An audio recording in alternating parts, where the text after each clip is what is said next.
We spent last week rambling through the events leading up to Herod the Great's rise to power. And through that whole class, I pronounced John Hyrcanus's name wrong. It's Hyrcanus, not Hyrcanus. I do that sort of thing sometimes, especially if I forget to go back and read the name in the original language. I just read it, like it sounds in English. So sorry about that. His name is John Hyrcanus. This week, we actually get to the Bible part of the story. As we left off last week, Herod, at the age of 36, had just been made sole king of Judea by the Roman Senate. He's defeated his enemies and married Mariamne, the love of his life, who also happens to be a Hasmonean princess. Here's what his kingdom covers at this point. You can see the Galilee region and the Sea of Galilee up there in the north, the region of Samaria in the center, Judea in the south, with the capital city of Jerusalem at the northern tip of the Dead Sea. And the area in the south is where the Idumeans have settled. They're the ones that used to be, that we called Edomites in the Hebrew Bible, and they've kind of migrated around the tip of the Dead Sea, and so now they're taking up space in south of Judea. So Herod is from Idumean stock, and his family has been Jewish for several generations now, ever since they were forced by the Hasmoneans to convert. He's probably most famous for a grandiose makeover of the temple. This graphic shows the size of an American football field. This is the size of Solomon's temple, the great first temple that was destroyed by Nebuchadnezzar when the Jews were carried off into slavery. And this is Zerubbabel's temple, the small temple the impoverished exiles built when they were finally allowed to return to Judea years later. They built it under extreme hardship, and it was so small that when the foundations were laid, those exiles who were old enough to remember Solomon's temple wept. And this is Herod's expansion of the temple grounds, all that blue. This includes all the courts and the porches and all the stuff he adds. So this is just like massive building campaign. The Temple Mount itself, the mountain, is too small for Herod's plans. So he has the top of the mountain expanded by erecting walls and then filling them in with dirt. So this is like kind of as the construction goes along, they just build a foundation. It's amazing. They make the top of the mountain bigger. This is a scale model of it at the Israel Museum in Jerusalem. And you can see the old town of Jerusalem behind it to get a sense of scale. The footprint ends up being something like 35 acres. You would think rebuilding the temple would endear him to the Jewish population, right? But it does not. Herod is a self-professed Jew, but he has no respect for Yahweh. This grandiosity is all about Herod. Yahweh never asked for anything remotely like this. In fact, when asked, Yahweh has historically always opted for simple, natural, uncut stones stacked on top of each other in a heap. So clearly, Yahweh and Herod are not on the same page. To make matters worse, Herod has a large golden eagle placed over the gate of the temple. This is a desecration which enrages the Jews. And Herod has all sorts of other building campaigns going on. He fortifies many cities throughout his kingdom. In fact, you can see the Antonio fortress at the corner of the temple. Now, the temple itself is facing us. It's facing east.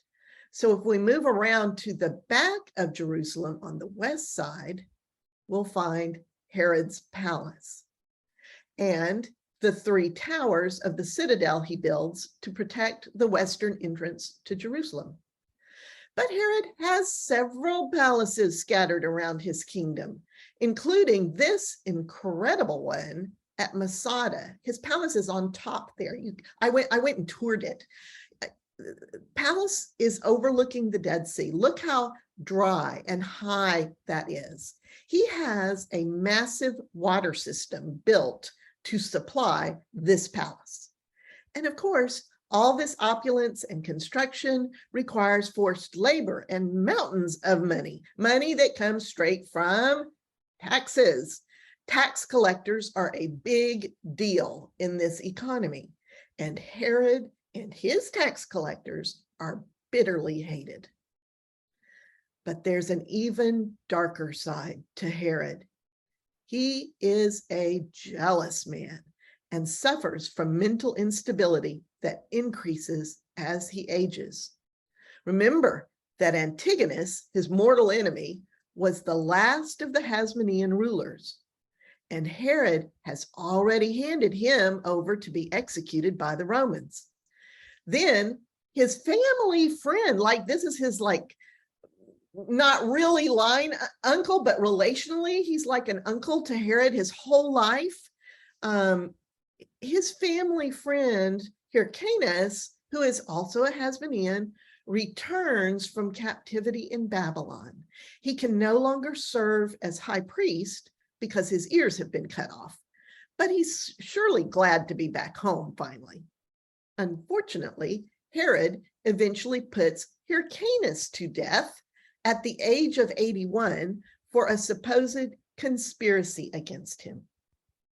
Meanwhile, at the urging of Mariamne's mother, Herod appoints Aristobulus III, Mariamne's 17-year-old brother, as high priest. So we still have a high priest who is Hasmonean. And it turns out the people love Aristobulus so much that Herod gets jealous and has him, quote, accidentally drowned while swimming. And Herod appoints a complete unknown, a commoner named Ananel, as high priest. And there will never again be a Hasmonean high priest. That is the end of that. Things go downhill in the marriage after that. Mariamne is super ticked off that Herod has killed her grandfather Hyrcanus and her brother Aristobulus. On top of that, every time Herod leaves the country, he locks Mariamne up with instructions to the guard to kill her if he doesn't return. And he makes plans for his brother to succeed him rather than her. Mariamne bitterly resents this treatment and lashes out, making fun of Herod's mother and sister for being low-born. And in the end, Herod executes Mariamne and all her surviving relatives, thus ending any possibility of the Hasmonean dynasty rising again. Herod's mental state declines rapidly after he executes Mariamne. He ends up executing a host of other people over the years, including 3 of his own sons, as he grows increasingly jealous and unstable as he nears the end of his life.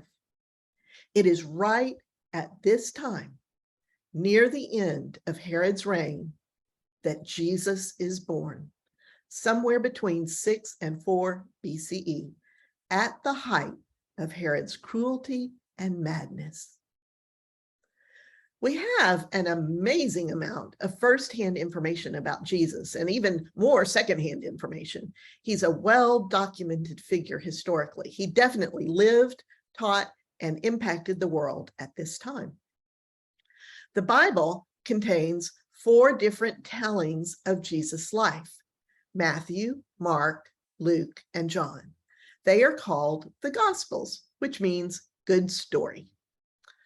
Only Matthew, Mark, and John are firsthand accounts. All 3 of them were disciples.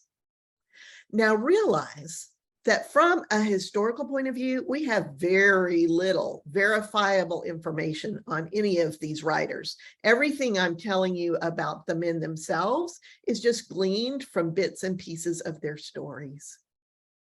Matthew also called Levi sometimes, is one of those hated tax collectors. Mark is younger and a little flighty, perhaps even a teenager at the time. He's sometimes called John Mark in the stories. John refers to himself in the stories as the one Jesus loved. He is basically Jesus's BFF. He's the one Jesus asks to care for his mother Mary after his death. Luke, on the other hand, likely did not know Jesus personally. Colossians 4 refers to a Gentile named Luke as being a beloved physician, but he may or may not have been this same Luke. Traditionally we assume he is, but we don't actually know that. And there was definitely a Luke who accompanied Paul on some of his missionary journeys. And that Luke is the Luke who is traditionally the author of both Luke's gospel and the book of Acts. Those are kind of like part 1 and part 2 of a large work. So in any case, Luke's Greek is some of the best, most educated in the New Testament. And he definitely has both Mark and Matthew's versions available to him. How do we know that? Because he copies big chunks word for word. In fact, both Matthew and Luke copy huge chunks from Mark. And I don't mean just telling the same stories. I mean literally copying whole passages word for word. I learned in seminary that Matthew literally copies 97% of Mark, and Luke copies 88%. That's one of the ways that we know Mark's gospel is the earliest one. Here's an example. This is the story of the healing of a man possessed by an impure spirit. On the left is the version in Mark 1, and on the right is the version from Luke 4, both of them in the NIV translation. I've highlighted in red the words that are exact matches. I mean, exact matches in the same order, same words. You can see that Luke's version is longer. Look at the parts in black that Luke adds. In Luke, the man isn't just possessed by an impure spirit. Luke adds that it's a demon. Not that I think there's any big distinction between the two in the New Testament, but Luke adds all this demon language, making the whole story more dramatic. In Luke's version, the man doesn't just cry out, he cries out at the top of his voice. And the impure spirit doesn't just shake the man violently and come out with a shriek. The demon throws the man down before them all and comes out without even injuring him. So this is just one example showing how Luke's version seems to be embellished. And that's one reason why scholars think Luke's version is the later version. People often add embellishments when they retell stories, but they rarely streamline the story. It's very unlikely that Mark copied from Luke. So modern scholars have theorized there may have been an even older source called Cavella, or Q for short, that all three writers, Matthew, Mark, and Luke, copied from. Cavella is a German word that simply means source or spring of water. Well, one of the problems with this theory is that we found copies and fragments and parts of Matthew, Mark, and Luke, but not a single copy of anything that might be Cavella. So I personally agree with an increasing body of scholarship that suggests that Mark was written first, then Matthew copied from him and added his own material, and then later Luke copied from both Mark and Matthew. Each of these authors takes literary license with their work, incorporating written and oral sources. Matthew and Mark, as disciples, also probably incorporate firsthand experiences of their own, and each of their viewpoints is a little different. The Holy Spirit is definitely at work in all of this, but all this copying and embellishing means we don't want to hang our theology on a particular word or phrase from a single one of these writers. We want to dig deeper, compare versions, and get behind the words to understand what important truth the writers are trying to convey. The point is that each of these writers' stories are like gifts done up in wrapping paper. Each story has a different flavor, and inside of each present, the gift is a little bit different. So we don't want to get all tangled up in the wrapping paper. Wrapping paper would be things like cultural influences or particular terminology like demon or whatever. Instead, we want to identify those things, notice them, but then dig to find the really important part, the gift inside. What is the message that is timeless and is not diminished as it moves from their culture to ours? Our backpack tools help us do this. Understanding things like the fact that Matthew and Luke copied from Mark help us sort this stuff out. You may have noticed that I haven't mentioned John yet. John's book is different in flavor entirely. There's still some overlap, but it's not so much a, quote, life of Jesus gospel as it is a theological explanation of Jesus. The other three, Matthew, Mark, and Luke, are called the Synoptic Gospels, which means they look at the story, basically the same way. They're histories. It's very little explanation added. They pretty much just relate the events. So what I'm going to be doing is telling you the story of Jesus' life as a composite of the material in Matthew, Mark, and Luke. But I'll also be interleaving John's theological explanations and additional material that's found only in John as we go along.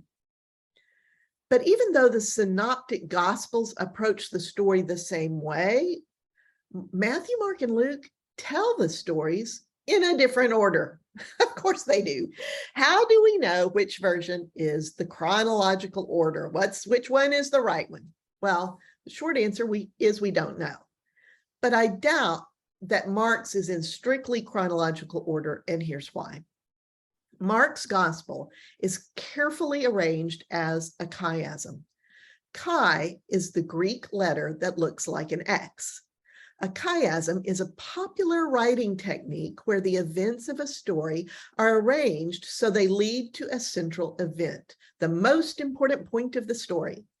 And then the events after that are a mirror of each event in the first half of the story, but with a twist. They are somehow transformed because of that central event. So, for example, Mark starts out with a statement that Jesus is the Messiah, the Son of God. It is in Mark's gospel where Jesus keeps telling people to keep his actions secret. Like he does a miracle, he says, don't tell anybody. He does another miracle, don't tell anybody. That is Mark. So in Mark's intro, we the readers are let in on the secret. He tells us in the prologue that Jesus is really the Son of God. So we know before we read the story that Jesus is the Messiah. But the folks inside the story do not know that. It is a secret. Mark is all about the secret. So if this is truly a chiasm, we would expect something at the very end that takes what we read at the beginning in the prologue and gives it a twist. And sure enough, at the end of Mark, when Jesus dies, one of the men present looks at the cross and says, surely this man was the Son of God. So the secret revealed at the beginning in whispers to the reader is spoken out loud to everyone in the story at the end. The twist is that the man speaking is not a Jew nor even a follower of Jesus. He is a Roman soldier, the very ones who executed Jesus, not realizing who he really was. The secret is now known even by the Gentiles. It has been spoken aloud by Impure. Pretty cool, huh? And the center of the chiasm in Mark is the transfiguration, where Jesus is on top of a mountain and he's joined by Moses and Elijah. There's all sorts of symbolism going on. It's a hugely meaningful story that we'll get to later. But in Mark, the incident proves Jesus is the Messiah, and it is the central point on which the entire chiasm hinges. So I have a whole separate class that digs into the chiasm in Mark. We're not going to do that in our overview in the Gentle Ramble. This is, believe it or not, still an overview. There are two things to remember. One is that Mark is about the secret being revealed. And it is in Mark that Jesus keeps instructing people to keep their healing a secret. That language is not about Jesus. That is inserted by Mark as part of his literary device. The second thing to remember is that if Mark arranges his events so they create this elaborate chiasm, then he can't possibly have put them in chronological order, right? The first half of the story may be chronological, but the second half couldn't be, because he needs to cherry pick stories and events to match them up against the stories and events from the first half, right? See how that works? So what about Matthew? Matthew looks sort of chronological. He starts with the genealogy of Jesus and moves straight into the birth of Jesus. And the thing about Matthew is that he is intent on showing how Jesus fulfills the messianic prophecies in the Hebrew Bible. So he'll tell a story and then he'll say, this was to fulfill such and such prophecy. Even the particular stories he chooses to include often have to do with this overall driving purpose of proving that Jesus fulfills the Hebrew Bible prophecies.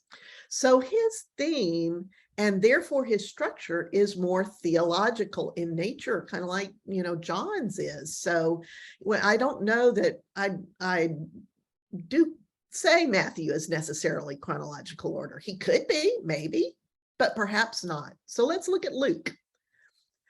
Luke backs all the way up to the conception and birth of John the Baptist, who comes before Jesus. Then Luke tells Mary's backstory, and then he tells about Jesus' birth. And Luke is the only one who even mentions his childhood. Plus, at the opening of his book, Luke says, lots of folks have tried to write up what the eyewitnesses told us. I myself have carefully investigated everything from the beginning and have written an orderly account for you, most excellent Theophilus. Well, we have no idea who Theophilus is. He's obviously paying Luke to write this up, but Luke himself is saying that this is a thoroughly researched and orderly account. So I'm going to assume that Luke's version is an attempt to be chronological. Now, he's not an eyewitness, so he doesn't know, but he's doing his best. And given what we know about Mark's literary structure, we'd expect Mark and Luke's first halves to match pretty well if Mark is indeed telling his story chronologically in the first half. So Mark and Luke should match in the first half.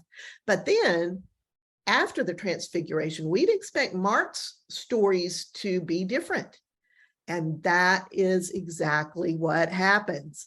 In fact, Luke has a ton of stuff in the second half of his book that Mark does not have, precisely, I think, because Mark is limiting his stories in the second half to only those which fit into his chiasm. So in the second half, there's a lot of overlap between Matthew and Luke, but very little with Mark. That said, Mark's material, even in the second half, is still kind of scrambled because of his approach. So I'm going to assume that Luke's version is an attempt to be chronological. I'll stick with Mark and Luke's timelines in the first half and Luke's in the second half. I will put a timeline chart in your reference materials, aligning all the various passages so you can see what I'm talking about if you're interested in the details.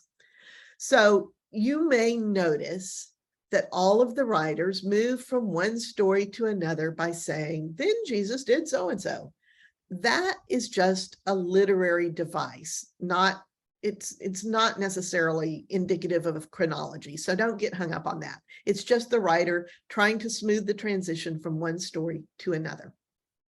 All this to say, it can be anybody's guess as to the chronology. I've explained my rationale to you, but you won't get any argument from me if you think the stories go in a different order. The order I'm presenting is a reasonable order. But again, don't get too hung up on the chronology. After all, that's not really the point, is it? So here we go. We'll start with John 1:1. John goes back all the way to the beginning. In the beginning was the Word, and the Word was with God, and the Word was God. Through him, all things were made. The Word became flesh and lived among us. To all who believed in him, he gave the authority to be children of God, born of God. Wow, what an opening statement. So this is the framework for understanding who Jesus is. Calling Jesus the Word has all sorts of wonderful meaning. It calls to mind Genesis 1, where God speaks creation into being. The Greek word for word is logos, which is associated with reason in the Hellenistic mind. We're going to explore that idea more in our breakout groups today. And I also love how Strong's Concordance defines logos as, quote, a word not in the grammatical sense, but word as uttered by the living voice. Beautiful. Luke's story begins with a priest named Zechariah and his wife, Elizabeth. Elizabeth is barren and they're both getting elderly, but Zechariah has been praying earnestly that the Lord might still, somehow, some way, give them a child. So at this time, the priests take turns serving in the temple, and their assignments are scheduled by lot, by chance, which is how we've seen in the Hebrew Bible is a traditional Hebrew way of asking God to do the choosing. And the lot falls to Zechariah to go in and burn incense in the temple while all the people worship and pray outside. So Zechariah goes into the inner holy place of the temple all alone. Everything is perfectly normal until suddenly an angel of the Lord appears right next to the altar of incense. If you were in one of our previous class series, you'll know that usually when the Hebrew Bible says angel of the Lord, it's not talking about any old angel. It's talking about the Lord himself in human form. And when it just says angels, as opposed to angel of the Lord, those are usually just regular angels. But in the New Testament, that distinction does not seem to carry forward. We find out later that this angel is the great Archangel Gabriel. Poor old Zechariah is scared half out of his wits by this guy suddenly appearing right next to him. And the angel says, do not be afraid, Zechariah. It's okay. Your prayer has been heard. Elizabeth is going to have a son, and he is to be named John. He will be a blessing to you and to many people. He will be filled with the Holy Spirit from birth, and he will bring many of the people of Israel back to God. Now, that's a pretty amazing promise. But then the angel tells Zechariah something else that has enormous significance. He says, he will be great in the eyes of the Lord. He will go ahead of the Lord in the spirit and power of Elijah. He will reconcile parents with their children and those who are wayward to the wisdom of righteousness. In this way, he will make the people ready for the Lord. So this is a big deal. You see, there is a prophecy in the Hebrew Bible in Malachi 4 that is a marker of the coming of the Messiah. Here's what that final chapter in Malachi says. A day is coming, burning like a furnace. Every arrogant person and evildoer will be stubble. Not a root or branch will be left to them. Well, as we talked about in our various class series in the Hebrew Bible, this fire is the refiner's fire of the Holy Spirit. We know that this is a fire that burns away all that is worthless or evil and leaves only the good. According to 1 Corinthians 12, this fire tests the quality of each person's work. But even if their work is found to be worthless, the person themselves survives the refining fire. That's a really important concept. Remember that. Works and bad deeds are burned away, but the person themselves survives. The passage in Malachi goes on to talk about God's people frolicking like calves and stomping on the wicked. And that's not a theological statement as much as it is imagery that reflects this ancient culture's view of victory and justice. The point is that the Lord will be victorious. Then the Lord says in Malachi, before that day, I will send the prophet Elijah to you. He will turn the hearts of the parents to their children and the hearts of children to their parents, or I will strike the land with complete destruction. Very similar wording to what the angel is saying to Zechariah. And this language about a great day in which God comes to set all things right is spoken about at great length in the Hebrew Bible. We've learned to watch for that phrase. It's actually one of our backpack tools. Anytime we see day of the Lord or in that day or anything like that, our ears perk up, and so did those of the Jews. This is a big red flag that God is talking about the end time last day. This is Messiah language. And that last bit about complete destruction is the Hebrew word cherem, which is a special word used when something is devoted entirely to the Lord as a burnt offering. The Lord is going to eradicate evil, including unforgiveness. Everything will be made holy one way or another. Now, even when this prophecy was originally written down by Malachi, the prophet Elijah had been dead hundreds of years already. So this has always mystified the Jews. Is Elijah literally going to rise from the dead and prepare the hearts of the people for God to come, for the Messiah? Or does it mean someone like Elijah will come before the Messiah does? Well, there are people in both camps. So Zechariah is very familiar with this famous passage in Malachi. So when the angel tells Zechariah that his son John will turn the hearts of the fathers to their children and that he is coming in the spirit and power of Elijah, Zechariah knows exactly what that means. It means the Messiah is about to come and the day of the Lord is at hand. He cannot believe his son will be the Elijah spoken of by Malachi. And Zechariah says, well, how do I know you're speaking the truth? I and my wife are very old. And the angel says, I am Gabriel. I stand in the presence of God. And I came to tell you good news, but since you have not believed me, you will not be able to speak until all this comes to pass. And poor old Zechariah is struck dumb. Now the people outside in the temple courtyard are like wondering what's taking Zechariah so long. All he's supposed to be doing in there is lighting the incense. When he finally comes out, he has to pantomime for them what happened. And sure enough, Elizabeth gets pregnant even in her old age, and she rejoices, saying, the Lord has done this for me. He has regarded me and taken away my shame. For back then, it was considered a curse if a woman could not bear children. We know now, of course, that there are many reasons for infertility, including in the man, and none of them involve shame. But for Elizabeth, living in this ancient culture where a woman's worth is based on her ability to have children, the lifting of her shame is like a great light shining in the darkness. So we will leave Zechariah and Elizabeth in wonder and joy and go into our breakout groups to talk about this. All righty. I want to hear what y'all had to say about this.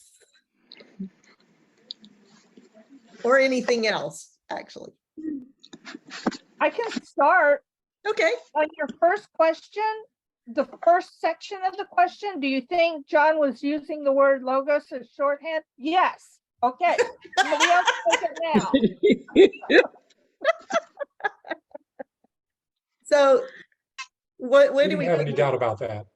No doubt about it. Did everybody agree on that? Yeah. Okay. Okay. So why would he use that term logos? Why would he choose that?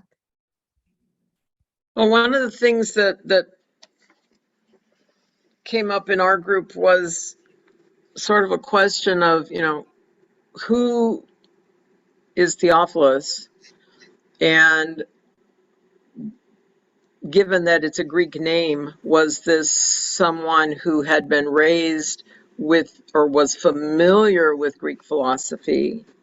And therefore, John is placing the story of Jesus in a context that a Greek or maybe a group of Jews living in a Greek part of the empire would have been familiar with. Because I think it was Martha brought up the point, or maybe it was one of the others, that if these were Jews from Jerusalem or from Judea, the Israel section of the world, they might not have been familiar with the Greek philosophy of logos in this way. And it seems that this was maybe directed more at a Greek audience. So that is a very interesting point. So let me make one clarification, and that is that Luke was writing for Theophilus, not John. And John is the one who used logos.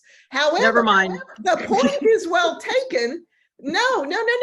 The point is well taken, because by using this term logos that is fraught with Hellenistic meaning, may be an indication that John is expecting his letter to be read by people who are Gentiles and not just Jews. And certainly Luke was, definitely Luke was expecting that. So and we could say that Matthew was probably expecting his letter, his book, to be read by Jews, because he was like, going back to the Hebrew Bible, here's how it's simplified. So different ways of looking at the material depending on your audience. So you could have a Jewish audience, a Greek audience, or Jews living in the diaspora, right, out there outside of Judea, or a blended audience where you have some of both. That's a terrific point. What else? Seems to me that he was using the word logos to emphasize the importance, the centrality of what he was saying. I mean, I guess people would understand that logos was a fundamental concept, and that Jesus was the physical representation of such a fundamental concept. Right. Interesting. We had some conversation about the leap from this Greek setup, this very philosophical, or I'm not sure if it's philosophical or cosmological, one of the two, maybe both, setup to the story of Zacharias and how John the Baptist comes about, the appearance of the angel. And Renee, I'm going to cue you up. Here's your chance. It just hit me that possibly there were two writers. Oh. One that did the cosmic Logos philosophical stuff, and then the one that started the story. It is entirely possible that parts of these stories were written by somebody else. which we could see clearly because they were all copying from each other. So they were using other source material. So it would not be surprising at all for one of these books to have copied in stuff that was originally intended for a Greek audience and copied in stuff that was originally intended for a Jewish audience. Well, also, I mean, since John was written in roughly 90 CE, I mean, he probably was not alive at that point. So it would have been written by perhaps one or more members of his particular group. Exactly. John could have had disciples. Traditionally, we think he lived, that entire time that he was around. He would have had to have been young, in his friendship with Christ as a disciple. And he ultimately became a pastor and moved to Ephesus. He was pastor at Ephesus and then ended up being exiled to the island of Patmos late in his life, where he wrote. I guess he could have been 80-ish in year 90. So I guess he could have been still alive. What other thoughts did y'all have? I was wondering whether or not the idea that Renee had put out for us is supported by any stylistic changes in the writing. Is there different, so from that introduction, are there style differences that would indicate two different writers? Because if you took something that somebody else wrote and said, oh, these people over here really need to read this, he just puts his little preface on it and then passes it all along as a whole. What do we know about the linguistics? I do not know the answer to that. It's something I can look up, and see if I can find anything on. I do have a whole seminary library at my disposal. So I can't. They didn't really have copyright infringement laws back then. Clearly not. It was actually considered a compliment to copy someone else's work. In our group, with in the beginning was the word, and you can substitute many words here,